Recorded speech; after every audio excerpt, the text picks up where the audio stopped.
Allah sen bu mekana geldin. Oğla takdirinin sırıp mahana geldin.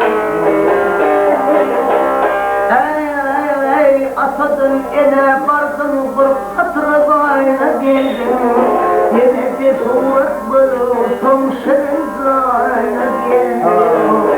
Yukarayın doğdur yazı dahana geldin.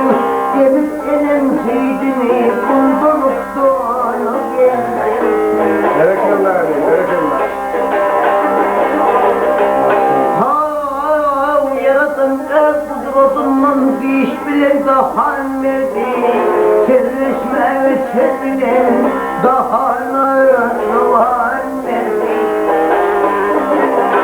Hey, doğru gidip dört yanı sordu ayağım yerdi. Bildin ya kıymetimi, bölüm yüreği verdi. 7-8 yaşında atam bana verdi. Okuyup Kur'an kitabı vurup bana geldi.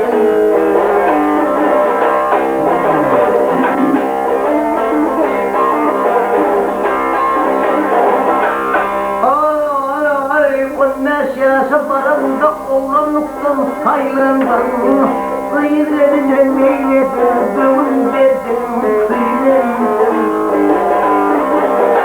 Ay, böyle baktım dört taşından ayrıldım. Hakkın fermanını bilin, ahır fırmın kıyırlarım. Yevrine yaşarsın, at yaralmış hayrandan. Dedim bilip seyredir, sürüp meydana geldi. Ay, otur yaşa var insan. Otur yaşa var insan. Bu yapır alışır. Dünya kamayıp başında hem de yüreği yenersin. Hay, dünyadan doyma yoktur. Vardı çok olsun bir ehli Müslümanlısın. Evinsen halal yersin. Arkamda çoğu eylep bir şeyde kol verdi. Gönlümü bir bana arayışı